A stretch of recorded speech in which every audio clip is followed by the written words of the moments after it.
One day, when the glory comes, it will be ours, it will be ours. Oh, one day, when the war is won, we will be sure, we will be sure.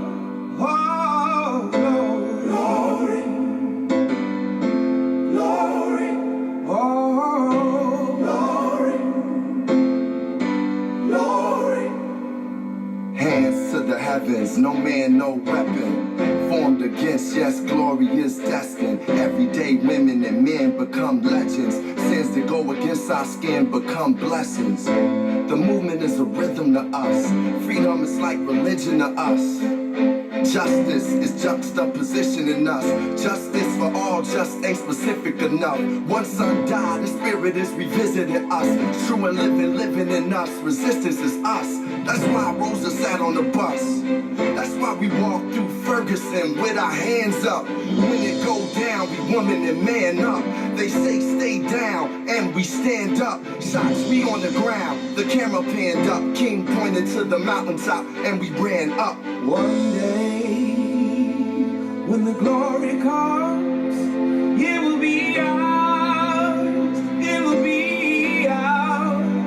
Oh, one day, when the war is won, we will be sure, we will be sure. Oh, glory, glory, oh.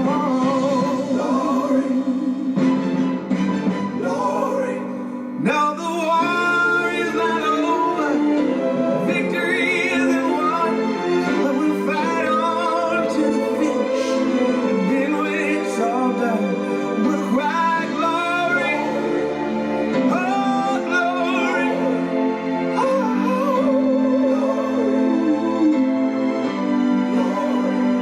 we'll cry glory, oh glory, oh.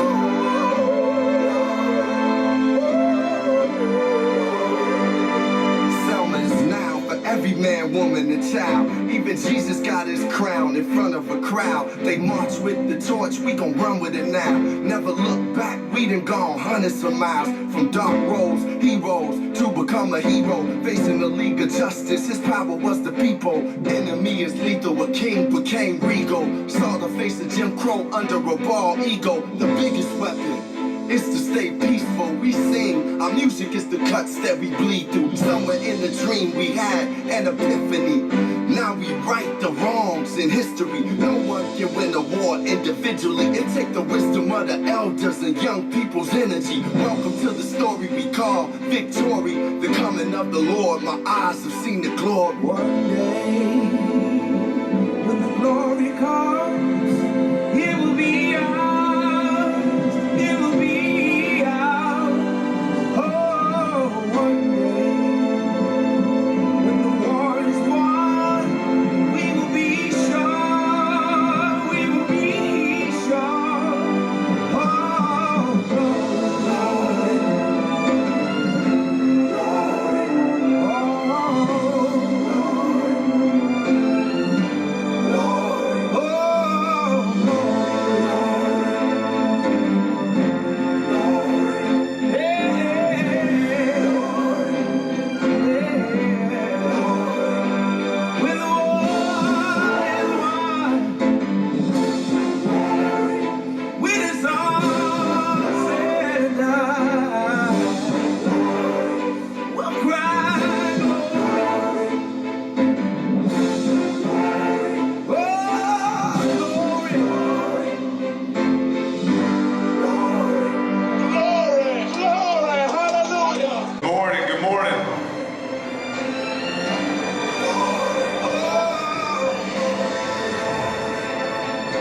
How are you guys doing?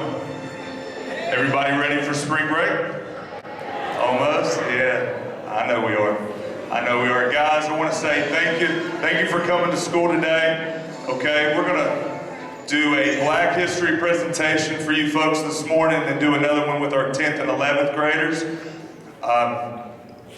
I'm going to talk about some people that wish to remain behind the scenes but really made this happen. Many of you know Mr. and Mrs. Alston. Teachers, I know that you remember teaching with Mr. Alston and his lovely wife Carla. Worked at Beckley Stratton for a long time to finish her career.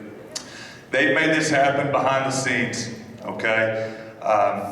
Many of you students may know him via the peer mentoring program that they help run here. And what I want you guys to start to begin to think about when you see people that are connected with Woodrow Wilson High School, connected with our town, the city of Beckley, these are individuals, in this case, retired folks that come and spend 2 and 3 days a week with us for no other reason other than, man, they're taking an interest in you and they see something in you and they wish to help you. All right, so if you could help me give them a round of applause real quick.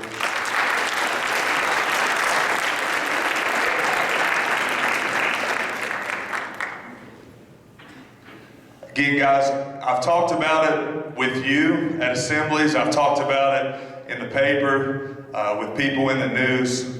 Man, we've got a lot of things going for us at Woodrow Wilson High School. One of the things that we're most proud of is the fact that, man, by Southern West Virginia standards, we're a diverse place.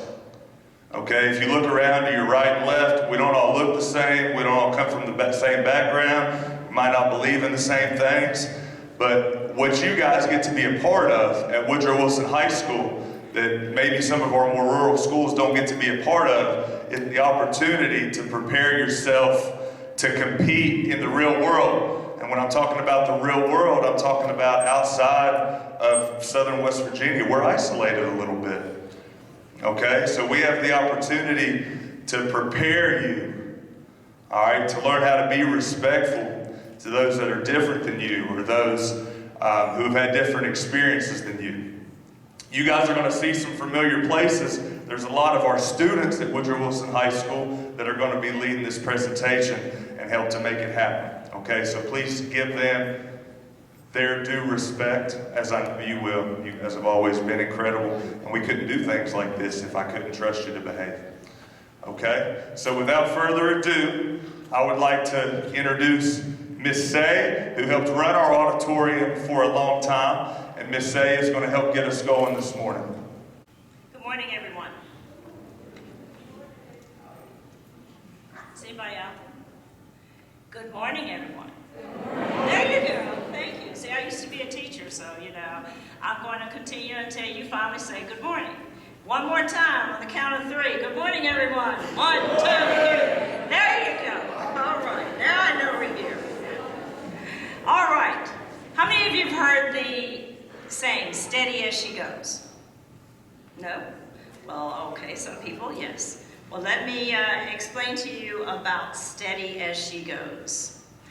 With the understanding that American history is Black history, and Black history is American history, and the realization that this is Women's History Month, we are excited to present a panorama of films and speeches this morning that reflect the striving and thriving of Black men and women in America. The phrase, steady as she goes, is a nautical term or expression that instructs the steerer helmsman to maintain the current course and speed of the ship, despite any changes in weather, waves, or other conditions at sea. In essence, no matter how bad the weather might be, steady as she goes. The journey for slavery to freedom for Black people in America has often seemed like a struggle against the most turbulent of seas. Although, by many standards, enormous progress has been made, but until every Black brother and sister has an equal opportunity to acquire a good education, health care, employment advancement, and justice on the street, and within the criminal justice system, we will not have arrived on shore. If we are going to reach a point in this country in which we are not surviving, but thriving. We must achieve enough power and influence so that those who see the color of our skin rather than the content of our character are insignificant. We will present this morning a representation of enlightening and our historically significant speeches. Our first speaker this morning is Tylee Asamoah. Tylee will recite a poem by the renowned poet, author, and civil rights activist Maya Angelou. It was dedicated to the memory of South African anti-apartheid activist and South African President Nelson Mandela. Tylee Asamoah.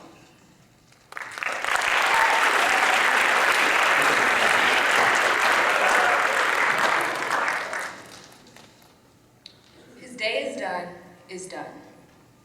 The news came on the wings of a wind, reluctant to carry its burden. Nelson Mandela's day is done. The news, unexpected and still unwelcome, reached us in the United States, and suddenly our world became somber. Our skies were leadened. His day is done.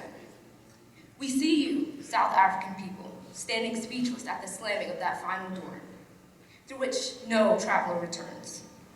Our spirits reach out to you, Bantu, Zulu, Xhosa, and Boer. We think of you and your sons of Africa, your father. You're one more wonder of the world. We stand our souls to you as you reflect upon your David armed, a mere stone facing down. The mighty Goliath, man of strength Gideon, emerging triumph. Although born into the brutal embrace of the apartheid, scarred by the savage atmosphere of racism, unjustly imprisoned in the bloody walls of South African dungeons. Could the man survive? Would the man survive? His answers strengthened men and women around the world. In the Alamo, in San Antonio, Texas, on the Golden Gate Bridge in San Francisco, in Chicago's Loop, in New Orleans, Mardi Gras, in New York City's Times Square. We watched as the hope of Africa sprang through prison doors, his stupendous heart intact, his gargantuan will, hale and hearty. He had not been crippled by brutes, nor was his passion for the rights of human beings diminished by 27 years of imprisonment. Even here in America, we felt the cool, refreshing breeze of freedom. When Nelson Mandela took the seat of presidency in his country, where formerly he was not even allowed to vote, we were enlarged by tears of pride. As we saw Nelson Mandela's former prison guards invited courteously by him to watch from the front rows his inauguration, we saw him accept the world's award in Norway with the grace and gratitude of the solid and ancient Roman courts and the confidence of African chiefs from ancient royal schools. No sun outlasts its sunset, but will rise again and bring the dawn. Yes, Mandela's day is done, yet we, his inheritors, will open the gates wider for reconciliation, and we will respond generously to the cries of blacks and whites, Asian, Hispanics, the poor who live piteously on the floor of our planet. He has offered us understanding. We will not withhold forgiveness, even from those who do not ask. Nelson Mandela's day is done. We confess it in tearful voices, yet we lift our own to say, thank you. Thank you, our Gideon. Thank you, our David, our great, courageous man. We will not forget you. We will not dishonor you. We will remember and be glad that you lived among us, that you taught us, and that you loved us all.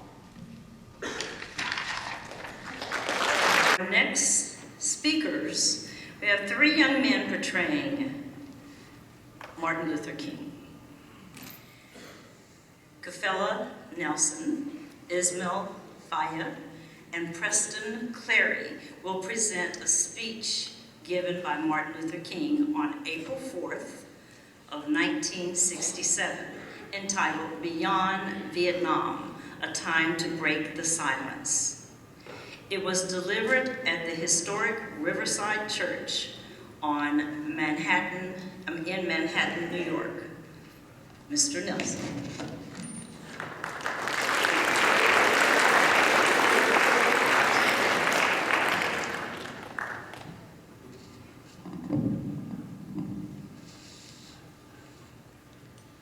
Mr. Chairman, ladies and gentlemen, I need not pause to say how very delighted I am to be here tonight, and how very delighted I am to see you expressing your concern about the issues that will be discussed tonight by turning out in such large numbers.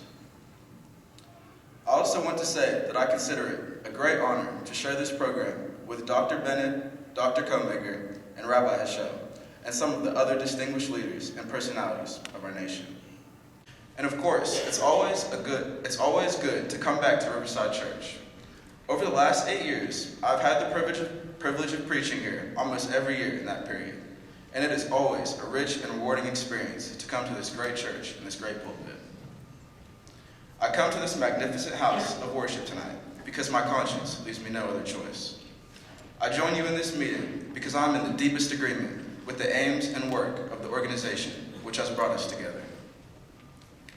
Clergy and laymen concerned about Vietnam. The recent statements of our executive committee are the sentiments of my own heart, and I found myself in full accord when I read its opening lines. A time comes when silence is betrayed, and that time has come for us in relation to Vietnam. The truth of these words is beyond doubt, but the mission to which they call is a most difficult one. Even when pressed by the demands of inner truth, men do not easily assume the task of opposing their government's policy, especially in time of war. Nor does the human spirit move without the great difficulty against all apathy of conformance, thought one's own bosom and in the surrounding world. Moreover, when the issues at hand seem as perplexing as they often do, in the case of this dreadful conflict, we are always on the verge of being mesmerized by uncertainty. But we must move on. And some of us who have already begun to break the silence of night have found that the calling to speak is often a vocation of agony. But we must speak with all the humility that is appropriate to our limited vision. But we must speak, and we must rejoice as well. For surely, this is the first time in our nation's history that a significant number of its own religious leaders have chosen to move beyond the prophesying of smooth patriotism to the high grounds of a firm dissent based upon the mandates of conscience and the reading of our history. Perhaps a new spirit is rising among us. If it is, let us trace its movements and pray that our own inner being may be sensitive to its guidance. For we are deeply in need of a new way beyond the darkness that seems so close around us.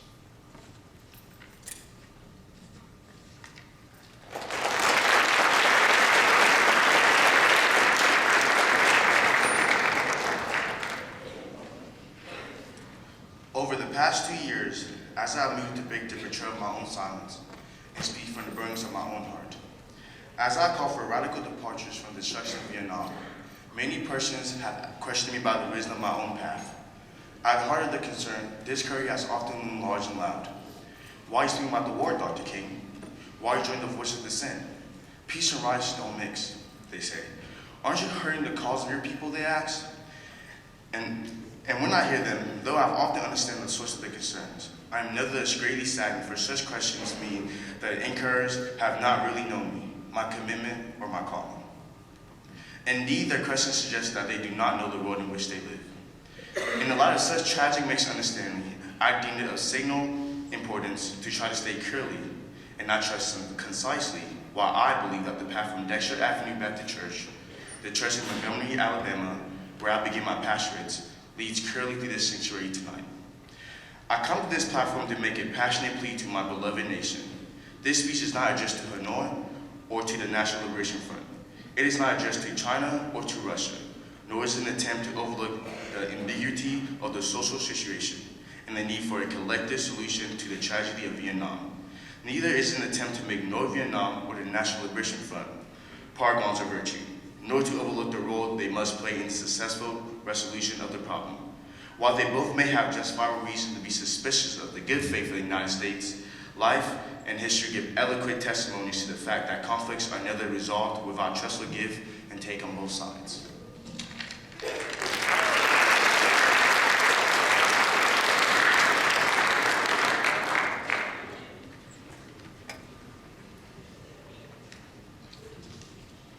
Tonight, however, I wish not to speak with Hanoi and the National Liberation Front, but rather to my fellow Americans. Since I'm a preacher by calling, I suppose it's not surprising that I have 7 major reasons for bringing Vietnam to the field of my moral vision. There is at the outset a very obvious and almost facile connection between the war in Vietnam and I and the struggles of others have been waging in America.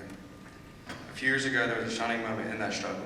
It seemed as if there was a real promise of the hope for the poor, both black and white, through the poverty program.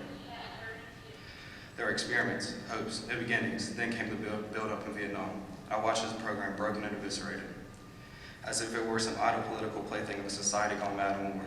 And I knew that America would never invest in necessary funds or energies in a rehabilitation of its poor. So, as long as adventures like Vietnam continue to draw men and skills and money, like some Vietnamic destructive suction tube, so I was increasingly compelled to see the war as an enemy of the poor and to attack it as such. Perhaps a more tragic recognition of reality took place when it became clear to me that the war was doing far more than devastating the hopes of the poor at home. It was sending their sons, their brothers, and their husbands to fight and to die in extraordinarily high proportions relative to the rest of the population.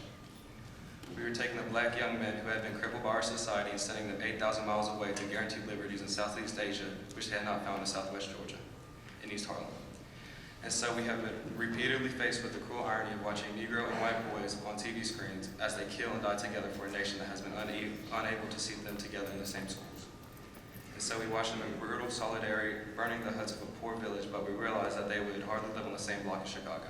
I could not be silent in the face of such cruel manipulation of the poor.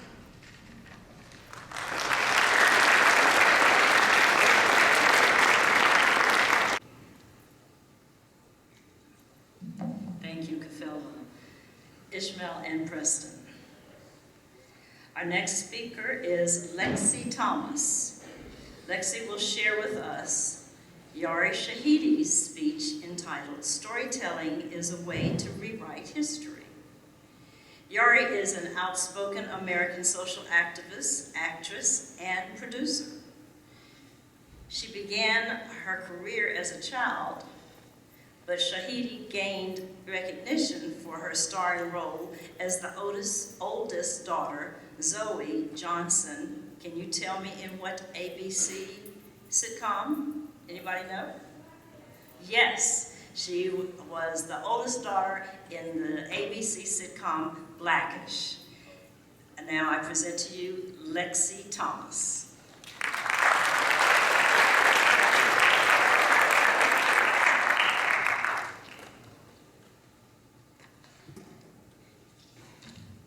As the nerd that I am, I'm going to go on a tangent, but it'll make sense in a second. I was reading Souls of Black Folk yesterday, and also reading a couple books about the political state of America, and there's this term brought up, pseudo-patriotism, or the concept that theoretically in your ideals, you stand for the greater good of your country, but when it comes down to actually promoting plans to help subsidize education for other people, promoting plans in which you believe in equity, you're not there, you're not present, and you're not lending your voice. And it really, I think, speaks to the bigger picture of how we learn. This concept that we learn so much about ourselves, but not of other people. And if you're a person of color, you don't even learn about yourself very often. It speaks to also this concept of education, of knowing that I knew more about Napoleon Bonaparte by the age of 8 than the Civil Rights Movement. Knowing more about the whereabouts of Holden Caulfield before opening the books of Zora Neale Hurston and James Baldwin. There's this familiarity that I've had to have with other culture, and other cultures never had to be familiar with my being. And so I just have to say, what inspires me consistently is the power of storytelling. I didn't watch much TV or movies growing up, but I did read a whole lot. And I think because of that, I didn't realize that there were barriers on my existence until I stepped out into the world. Because in these books, there are people from Africa, from Egypt, from Iran, from the 60s, from the 20s, from the 1800s, in which they're accomplishing amazing things. And so I thought, of course I can do the same. And just my very presence, being the product of a Black and Iranian family, that not only speaks to a kind of love that transcends culture, but a kind of love that can only give you hope, because it is the unity of two trans Atlantic peoples. So I think, more than anything, we need storytelling because it's sort of supplementary history. It is a history in which we are able to bring nuance in places in which nuance is not allowed. We are able to say to everybody who goes through their AP history classes or any kind of history, never actually sees the names that remind them of their family's last names. Look at your stories because we have been invested in you. And it's that feeling of investment that also normalizes the feeling of belonging. I think that at the center of every great movement have been storytellers. We've been people who decided to push past the concept of pseudo-patriotism because the basis of storytelling, and I may seem utopic in my ideals, is this concept of worth, of looking at other people and saying, you're worthy of being listened to and you're worthy of being heard.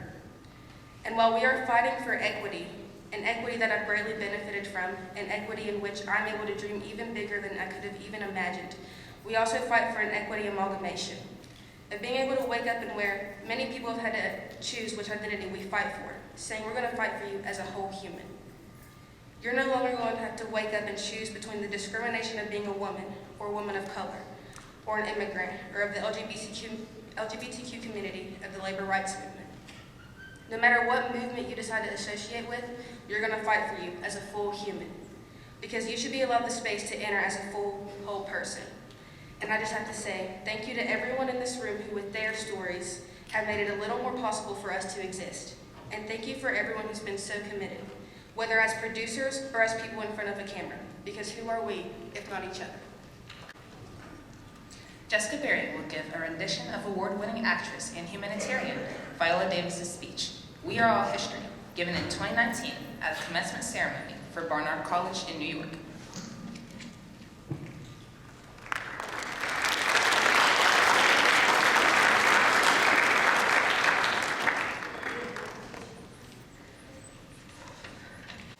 History is not the past, it is the present. We carry history with us, we are history. In other words, you're a product of your environment. Now that term is usually relegated to people from low-income, crime-infested areas. But why? We all are a product of our environment. Your existence is an amalgamation of every triumph, every hard-won battle, every woman who had an idea and massaged it, and had the courage to use it to change the world.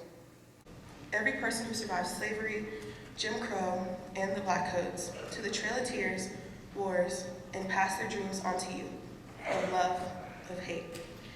Yep, you are also the product of the other, of silence, of apathy, a school built on stolen ground, of women, a parent, grandparent, an ancestor who suppressed dreams and ideas, who died with lost potential and horrific memories of sexual assault, mental illness, who didn't feel good enough, or pretty enough, or enough.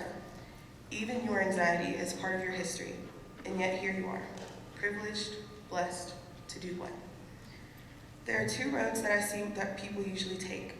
Both result in well-intentioned, very bright, enthusiastic people doing nothing. How about this as a novel idea? How about owning it? Owning all of it, the good and the bad. Own the fact that the 39 delegates who wrote the greatest document with the greatest mission statement wrote it when slavery was an institution. Native Americans were being slaughtered and women were fighting for their lives. Own the 100 years of Jim Crow that were implemented after the 13th Amendment, restricting the rights of people who were a quarter black, an eighth black, black, Native Americans, Malays, Hispanics, Jews. Own every gun-toting, violent, hate-filled shooter, and own the fact that that is America. Own every heroic deed, great idea. Own the mission statement of this school. Own all of your memories and experiences, even if they were traumatic. Own it. Own it. The world is broken because we're broken. You know my testimony is one of poverty. You know you heard I grew up in Central Falls, Rhode Island. And let me tell you something about poverty. You're invisible. Nobody sees the poor. You have access to nothing. You're no one's demographic. You know what my aha moment was? I had a memory when I was 9 years old, and I remember my parents fighting in the middle of the night. It was so bad that I started screaming at the top of my lungs and I couldn't stop. My older sister Diane told me to go in the house or people would hear me. I ran in the house, I ran to the bathroom, screaming still, just couldn't stop, and got down on my knees and closed my eyes. I put my hands together and said, God, if you exist, if you love me, you'll take me away from this life. Now I'm going to count to 10, and when I open my eyes, I want to be gone. You hear me? And I put my hands together, and I was really believing it. 1, and then I got to 8, 9, 10. And I opened my eyes, and I was still there. But he did take my life. He left me right there, so when I gained vision and strength and forgiveness, I could remember what it means to be a child who was hungry. I could remember what it means to be in trauma. I could remember poverty, alcoholism. I could remember what it means to be a child who dreams and sees no physical manifestation of it. I could remember because I lived it. I was there. And that has been my biggest gift in serving. You can only understand people if you feel them in yourself. Thank you, Jessica. Our next speaker is Zion Hawthorne. Zion will present Malcolm X's letter that he sent to his loyal assistants in Harlem, New York after his pilgrimage to Mecca. Zion.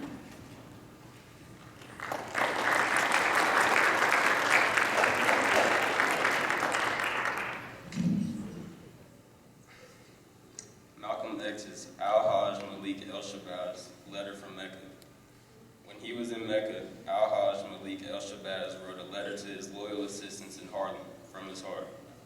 Never have I witnessed such sincere hospitality and overwhelming spirit of true brotherhood as is practiced by people of all colors and races here in this ancient Holy Land, the home of Abraham, Muhammad, and all other prophets of the Holy Scriptures. For the past week, I have been utterly speechless and spellbound by the graciousness I see displayed all around me by people of all colors. I have been blessed to visit the holy city of Mecca. I have made my 7 circuits around the Kaaba, led by a young Mudawwa named Muhammad. I drank water from the well of Zamzam. I ran 7 times back and forth between the hills of Mount El Safa and Al Mora. I have prayed in the ancient city of Mina, and I have prayed on Mount Arafat. There were tens of thousands of pilgrims from all over the world. They were of all colors, from blue-eyed blondes to black-skinned Africans. But we were all participating in the same ritual, displaying a spirit of unity and brotherhood that my experiences in America had led me to believe never could exist between the white and non-white. America needs to understand Islam, because this is the one religion that erases from its society the race problem. Throughout my travels in the Muslim world, I have met, talked to, and even eaten with people who in America would have been considered white, but the white attitude was removed from their minds by the religion of Islam. I have never before seen sincere and true brotherhood practiced by all colors together, irrespective of their color. You may be shocked by these words coming from me, but on this pilgrimage, what I have seen and experienced has forced me to rearrange much of my thought patterns previously held and to toss aside some of my previous conclusions. This was not too difficult for me.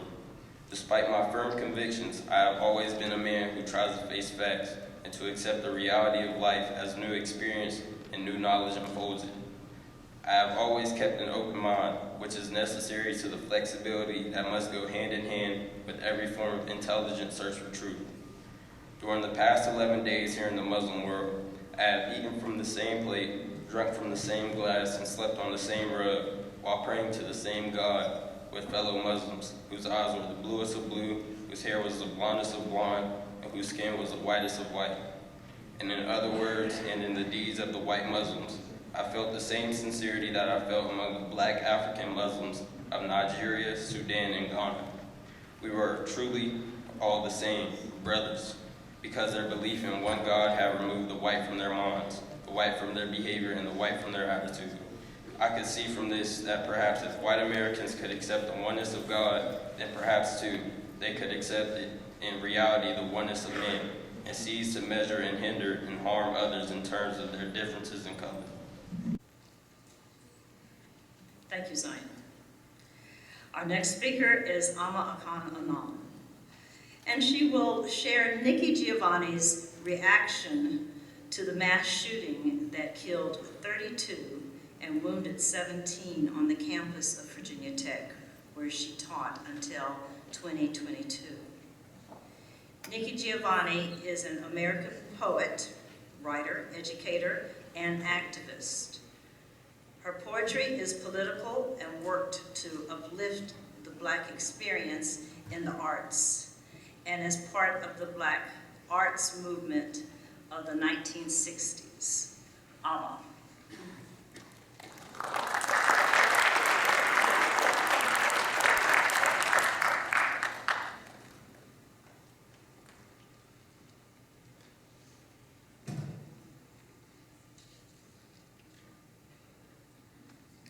We are Virginia Tech. We are sad today, and we will be sad for quite a while. We are not moving on. We are embracing our mourning. We are Virginia Tech. We are strong enough to stand tall tirelessly. We are brave enough to bend to cry. And sad enough to know we must laugh again. We are Virginia Tech. We do not understand this tragedy. We know we did nothing to deserve it, but neither does the child in Africa dying of AIDS. Neither do the invisible children walking the night away to avoid being captured by a rogue army. Neither does the baby elephant watching his community be devastated for ivory.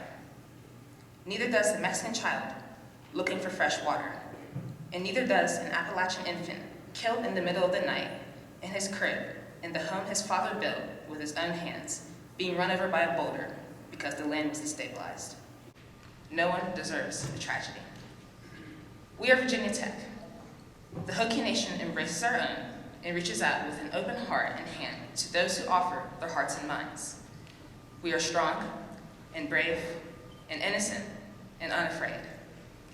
We are better than we think and not quite what we want to be. We are alive to the imagination and the possibility we will continue to invent the future through our blood and tears. Through all this sadness, we are the Hokies. We will prevail. We will prevail. We will prevail. We are Virginia Tech.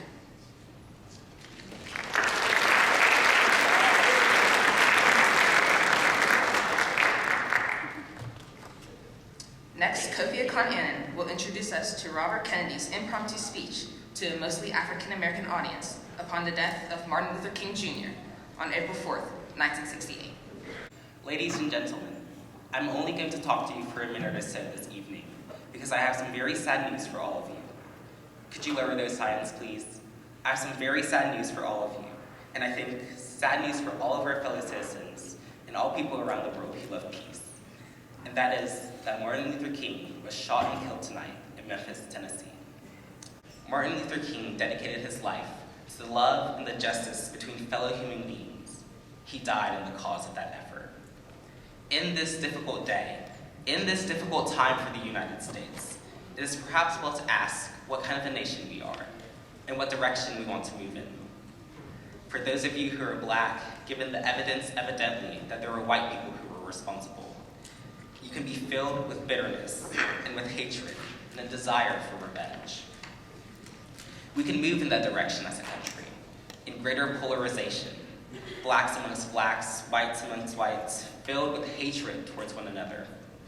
Or we can make an effort, as Martin Luther King did, to understand, to comprehend, and replace that violence, that chain of bloodshed that has spread across our land, and with an effort to understand, compassion, and love.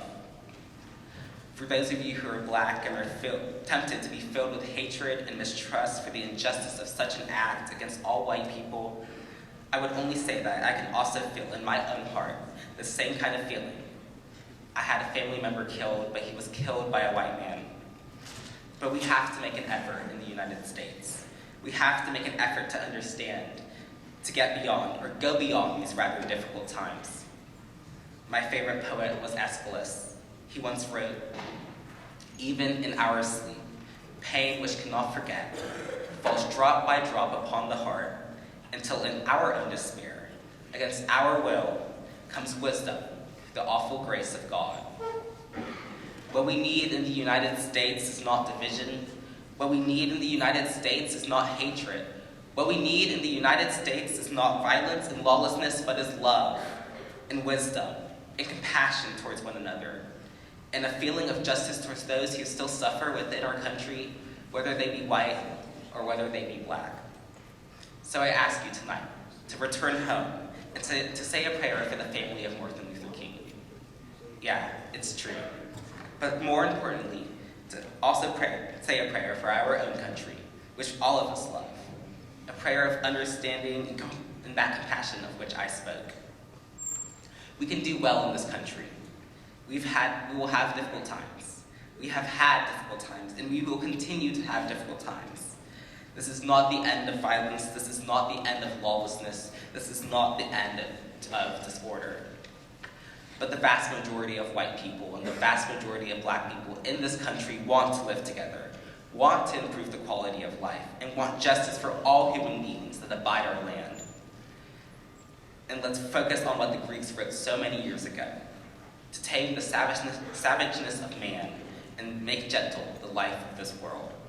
Let us dedicate ourselves to that and say a prayer for our own country and for our people. Thank you very much. Thank you, Kofi.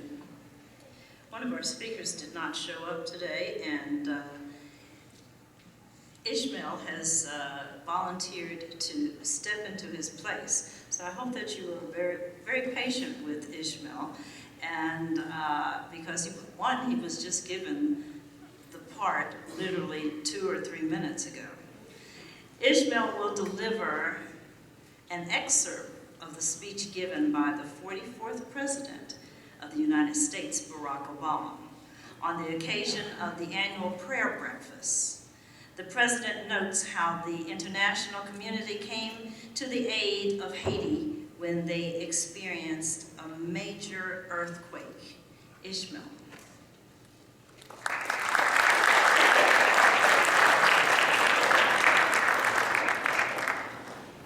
I am privileged to join you once again, as my predecessors have for over a century. Like them, I've come here to speak by the ways my faith informed who I am, as a president and as a person. But I'm also here for the same reason that all of you are, for we all share a recognition, one as old as time, that a willingness to believe, an openness to grace, a commitment to prayer can bring substance to our lives. Last month, God's grace, God's mercy seemed far away from our neighbors in Hanata, and yet I believe that grace was not absent in the midst of tragedy. It was heard in prayer and hymns that broke the silence of an earthquake wake. It was witnessed among parishioners of church that stood no more, a roadside congregation holding Bibles in their laps. It was felt in the presence of relief workers and medics, translators, servicemen, and women, bringing water and food and aid to the injured. One such translator was an American of Hanatian descent, representative of the extraordinary work that our men and women in uniform do all around the world. Navy Corpsman Tristan Sackbosse, lying on a gurney aboard the UNSNC Comfort. A woman asked Christopher, "Where did you come from? What country?" "After my operation," she said, "I will pray for that country." And in Crow, Corpsman Bassar respond, "Anesia, the United States of America." What need of the hardware, may I ask? Captain, our main cargo will consist of slaves. We'll be taking on slaves.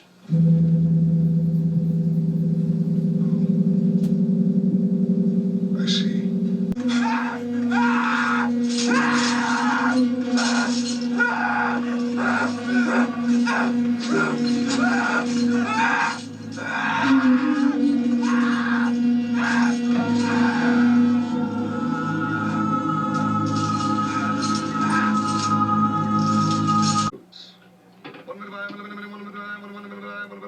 So, your name, sir? John Reynolds, Spotsylvania County, Virginia. And Master give you a new name. Master say, you name Tobe. Kunta Kinte.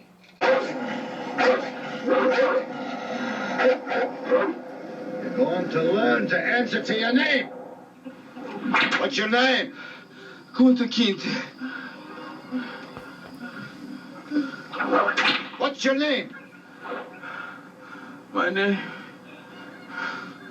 is Toby. Generosity is extraordinary, and your talents are undeniable. To Solomon. Cheers. Cheers. Days ago, I was with my family in my home. Now you tell me all is lost. Tell no one who I am. That's the way to survive. Well, I don't want to survive. You know who Willie Lynch was? Anybody? Raise your hand. No one? He was a vicious slave owner in the West Indies. The slave masters in the colony of Virginia were having trouble controlling their slaves, so they sent for Mr. Lynch to teach them his methods. The word lynching came from his last name. His methods were very simple, but they were diabolical. Keep the slave physically strong, but psychologically weak and dependent on the slave master. Keep the body, take the mind. I and every other professor on this campus are here to help you to find, take back, and keep your righteous mind. Negroes should be admitted to state universities. My partner and I will prove that blocking a Negro's admission to a state university is not only wrong, it is absurd. The Negro people are not just a color in the American fabric. They are the thread that holds it all together. That W.E.B. Du Bois is the first Negro to receive a PhD from a white college called Harvard. Dr. Du Bois, he adds, it is impossible for a Negro to receive a proper education at a white college. The most eminent Negro scholar in America is the product of an Ivy League education. You see, Du Bois knows all too well the white man's resistance to change. But that's no reason to keep a black man out of any college. No, it's military. It's camouflage. It could just be cows. You don't want to shoot up no cows if you don't have to, unless y'all planning on the barbecue. Anybody sees any guns? I'm telling you, Easy, that's a munitions train, and I bet it's on to the teeth. You grown-ups better think fast. It's headed for that tunnel. All right. Only one way to find out. Let's go get it. What was your question? What we do, how well we do it, does it matter?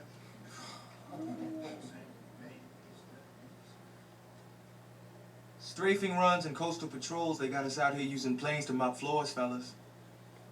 And I don't normally go in for loose talk, but we won't even be doing that for long. Isn't that why Colonel Bullard went stateside? The Colonel's business stateside is above your grade. Read it, Easy. Out loud. Go ahead, son. The use of Negroes in the Army Air Corps may yet be halted. A report has been forwarded calling the performance by Negro pilots unsatisfactory. Plan to assign the Negroes to routine convoy cover may be all that remains for those who seem to have neither the intelligence nor the proper reflexes for such a complicated task as fight or pursuit. The great Tuskegee experiment to allow the Negro type to fly airplanes has failed. How an unofficial assessment of the Tuskegee program made its way to newspapers and magazines may be worthy of its own hearing, sir. Colonel Tomlinson, you've been supporting this experiment from the beginning. But I'm afraid you're just going to have to suffer its failure. We're given hand-me-down planes, ordered to attack targets that have already been bypassed, fly patrols where the enemy hasn't been seen for months. Now, we've done every low-down, dirty job you've handed us, hoping that we would just limp along and go away. We will not go away. We have a right to fight for our country, the same as every other American. So you shut us down, or you let us fly.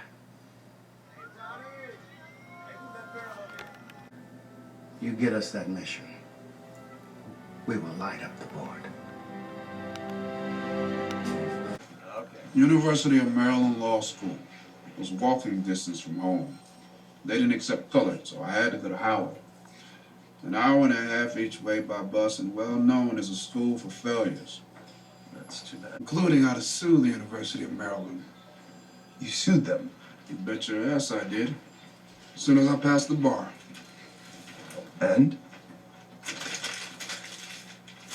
The Supreme Court ordered the bastards to integrate. You argued in the United States Supreme Court? What? No, the Maryland Supreme Court. I didn't argue in front of the U.S. Supreme Court until last year. Mr. Spell's attorney, Thurgood Marshall. I thought you were Spell's lawyer, Mr. Freeman. It's Friedman. Sam Friedman of Friedman and Friedman. Local counsel, that is all. Good defense team, huh? Is your boy innocent, Freeman? He is not my... Let me state this to you all clearly and unequivocally. Our client, Joseph Spell, is an innocent man. Well, let's get a picture of you two. My granddaddy escaped when he was 15. Fought off 4 men and an attack dog, my mama said. Okay, then, you tell me this. After what your granddaddy did to get his freedom, you're just gonna give it right back for nothing? My work's on time, it's done right, it's done well. It's not fair, that's a fact. What's not fair is having the responsibility of a supervisor, but not the title or the pay. I'm watching you two move on. Now, don't get me wrong. Any upward movement is movement for us all. Just isn't movement for me. Truth be told, Dorothy, I don't even know if I can keep up in that room. I'll be back with the computers in a week, or out of a job entirely. Oh, please. You're better with the numbers than anyone in there, Catherine, and you know it. Just make that pencil move as fast as your mind does. You'll be fine. Praise God that change is coming. From the Southern Christian Leadership Conference to the good Reverend Dr. King to the students sitting in at lunch counters in North Carolina. His faith in us has no limit. The good Lord has our very own women working on rocket ships. And we have National Guardsmen defending our freedom. Give a shout of praise for Colonel Jim Johnson. Hey, Mama, you're not gonna believe what just happened to me and Alvin. Almost got jumped by a couple crackers. I'm just dying for a piece of that pie. Man, this pie is so good, it makes me mad at my mama. This is Mr. Haskins. He come all the way from El Paso, Texas. Want you to play basketball for him on a scholarship. Texas, to get lynched. Now, El Paso's not like the rest of Texas. It's more cosmopolitan. You carrying on like Negroes gonna be the future of basketball. Can you imagine that? There are rules, unwritten rules. You play 1 at home, 2 on the road, and 3 if you lose them. Lord have mercy, loading up on Negroes, that just ain't done. Everything all right, Coach? Oh, what'd I get these guys into, Ross? You did the right thing. You think about what these boys had to overcome just to get here. You think about how they've been degraded and humiliated just because they're black by all these civilized folks. Shame on us. Every head coach in the system is white. We had to give them something. It's the world we live in, God help us all. I left North Carolina because I was passed over for a job that I had rightfully earned. Gave it to a white coach down there, couldn't even tie up his own football cleats. Now you are asking me to do the same thing to this man? I can't do that.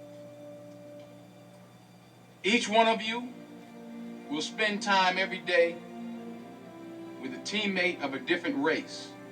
You will learn about him and his family, his likes, his dislikes. You'll report back to me until you meet every one of your teammates. Until that time, we go to 3-a-day practices.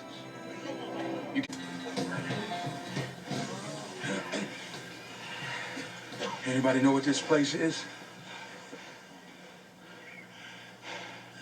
This is Gettysburg.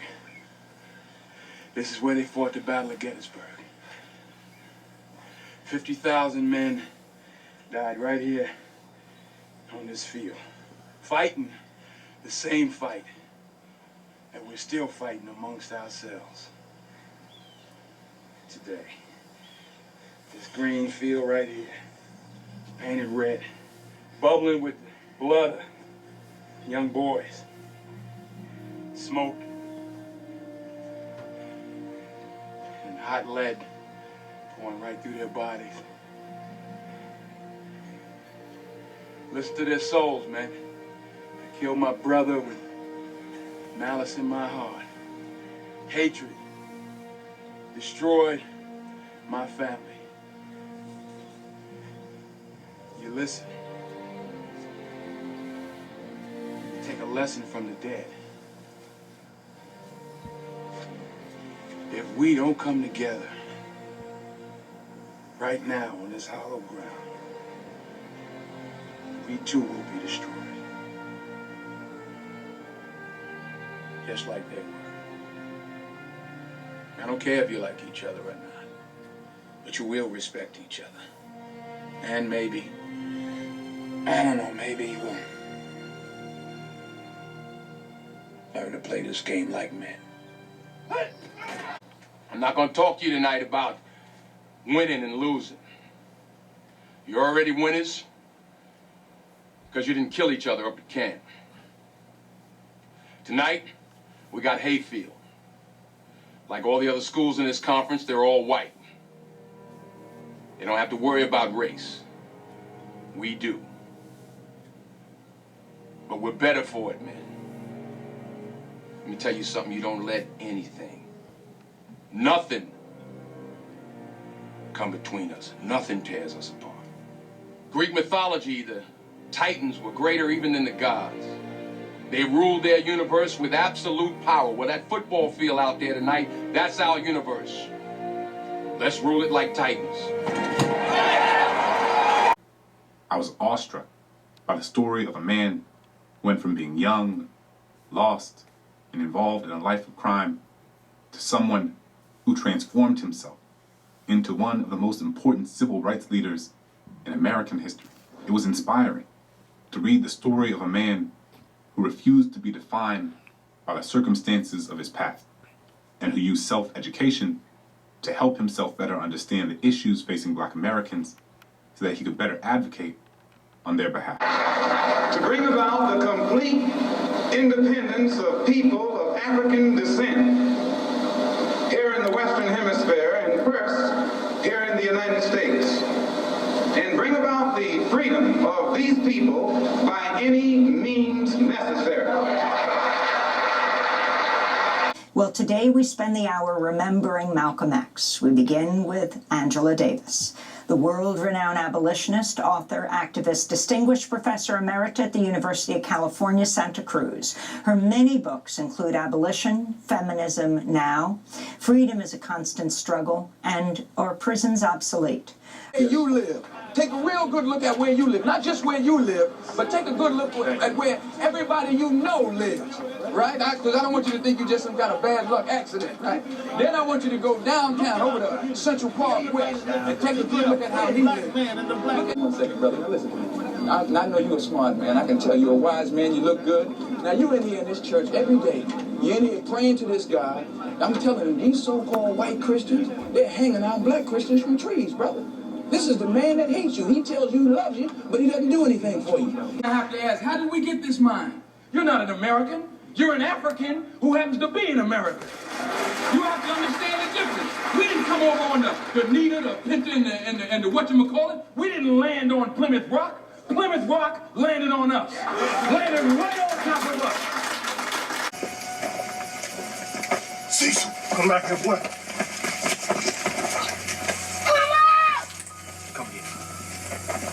Look at me, boy. Don't you lose your temper with that man. This is world. We just living in it. You hear me? Now get on back to work. You done broke our window. They done stole our food. And now you asking for a job? Back in Macon, I'm a house nigga. A good one. Don't you ever use that word, son. That's a white man's word. It's filled with hate.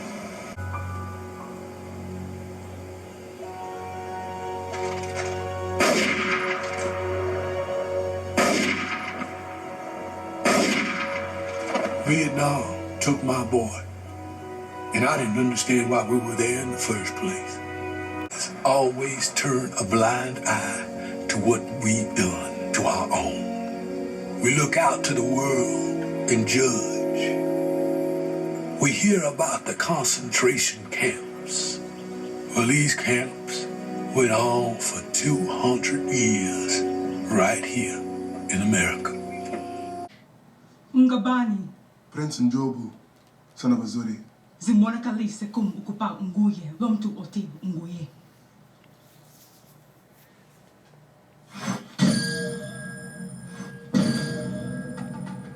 Kumkalani.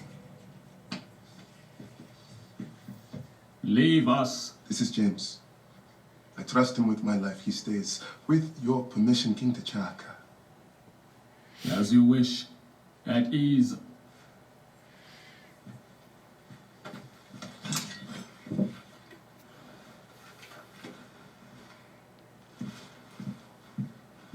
Sonjalam Dagama, let me see how you are holding up. How are you feeling today, Mama? Proud. Your father and I will talk about this day all the time. He is with us, and it is your time to be king.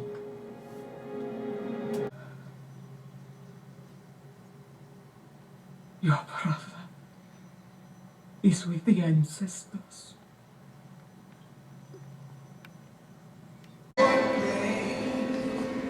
When the war is won.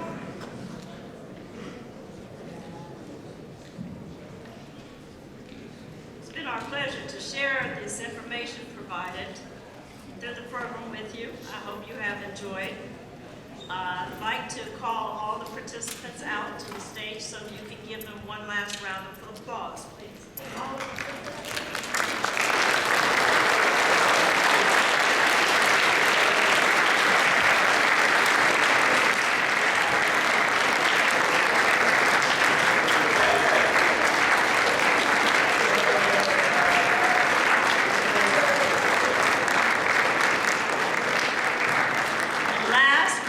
Definitely not least, let's give a big round of applause to Mr. and Mrs. Alston.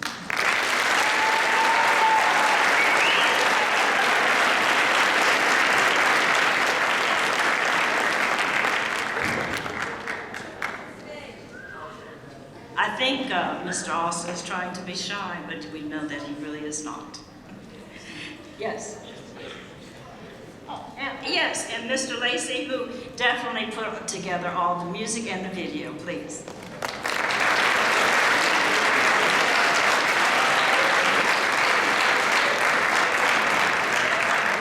If by any chance you're interested in viewing or reading anything about the people or events represented in our presentation, let your English or history teacher know, and we can provide DVDs and other information that will enhance your understanding of the issues presented today. Thank you so much for attending, and thank you for your attention and your courtesy.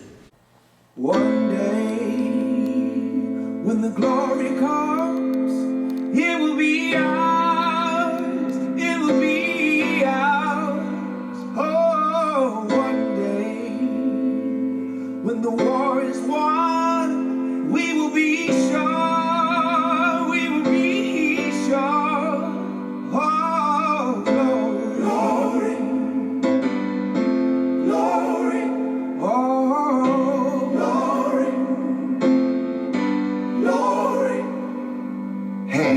Heavens, no man, no weapon formed against, yes, glory is destined. Everyday women and men become legends. Sins that go against our skin become blessings. The movement is a rhythm to us. Freedom is like religion to us. Justice is juxtaposition in us. Justice for all just ain't specific enough. One son died, the spirit is revisiting us. True and living in us. Resistance is us. That's why Rosa sat on the bus. That's why we walk through Ferguson with our hands up. When it go down, we woman and man up. They say stay down, and we stand up. Shots be on the ground, the camera panned up. King pointed to the mountaintop, and we ran up. One day, when the glory comes, it will be ours, it will be ours. Oh, one day, when the war is won,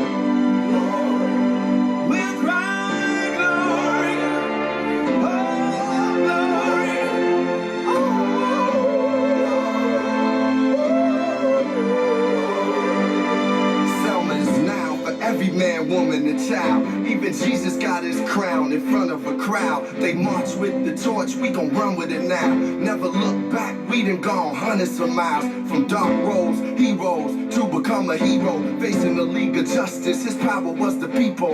Enemy is lethal, a king became regal. Saw the face of Jim Crow under a bald ego. The biggest weapon is to stay peaceful. We sing, our music is the cuts that we bleed through. Somewhere in the dream we had an epiphany. Now we right the wrongs in history. No one can win a war individually. It takes the wisdom of the elders and young people's energy. Welcome to the story we call victory. The coming of the Lord, my eyes have seen the glory. One day